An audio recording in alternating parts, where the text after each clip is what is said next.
Hi, I'm Michelle Sterling for Friends of Science Society.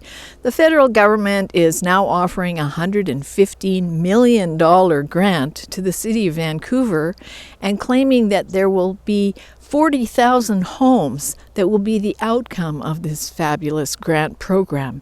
It claims to cut red tape and get more homes built for more people. And it sounds good on the surface, doesn't it? But some naysayers on X, formerly known as Twitter, are claiming that that's only $2,875 per home. And what are you going to do with that?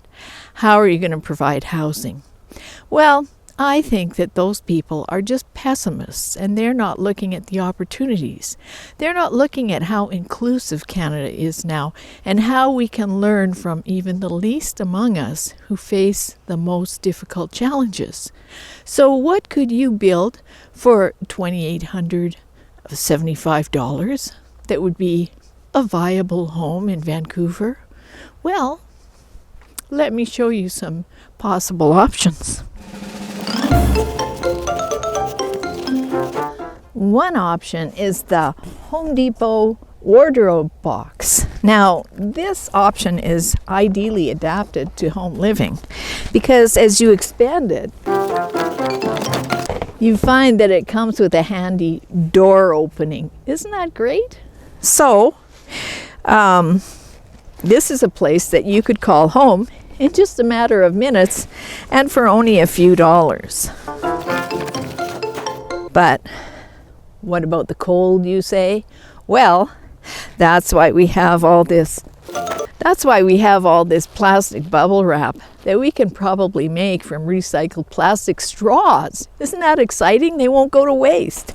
So you see, if you wrap this thing up enough in this, it'll be nice and warm and cozy inside, won't it? What about privacy? Now, some people are concerned about privacy. Well, haven't they ever heard of these? And other people are wondering, what about windows? Well, haven't they ever heard of these? I know they're plastic, but this is actually a practical use for plastics, isn't it? And some people are wondering, well, you mean they're all going to be like little boxes on the hillside, little boxes made out of ticky-tacky? Isn't that what we wanted to leave behind in, the whole suburban concept? Like, how would you make this cardboard box home into more of a home, more personalized? Well, you could put in an accent window using this type of arrangement. And the added benefit is that if you are a wine lover, you could store some of your bottles on some of these racks at the same time. Of course, the city of Vancouver, it's pretty rainy out there, so others are concerned about waterproofing their home. So, we can take some innovative advice from people who already live on the street, who are doing very well, by the way, in terms of climate consciousness. The federal government and most cities want you to have a 2.9 ton carbon footprint equivalent. Most Canadians have like a 17 ton, 16 ton carbon footprint equivalent. So, living like this is the ultimate climate sacrifice. Well, let's not call it a sacrifice. Let's call people who live like this actual climate heroes. I think it's time that we change the designation.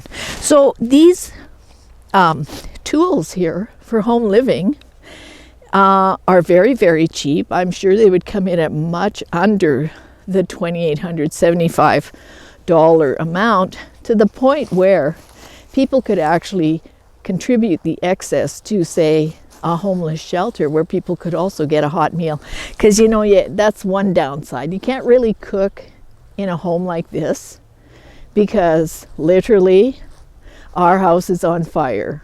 Okay, so no cooking here, unless of course you have access to a power supply and one of those wonderful induction hot plates. Now that would be innovative, to have a cardboard box home like this, an induction plate cooking device, and it's all recyclable except for the induction cooking plate.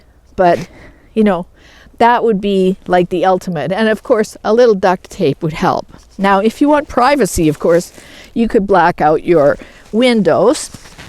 And what about the rain? Well, you know, the great thing about Vancouver and the great thing about these devices is that they're portable. You can take them anywhere. So, you know, you could put them over the entryway of your cardboard box home, or you could just take it with you as you move your mobile home to wherever you want to live. And you see, that's a benefit too. These homes are easily moved to a new location.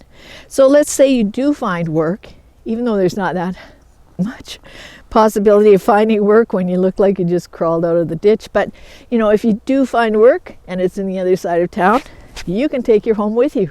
So really, I think this $115 million grant to the city of Vancouver for 40,000 housing units is probably, like the federal government said, very, very generous. And I think we're going to see a lot of innovation out of it. Don't you? For Friends of Science Society, I'm Michelle Sterling, and I got to tell you, I'm totally disgusted with the housing crisis in Canada.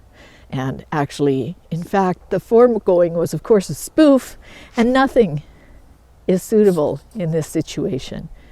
It's a crime against humanity that people are living on the streets in Canada while we're putting billions of dollars into the pockets of green crony capitalists and sending billions of dollars overseas for some fictitious objective.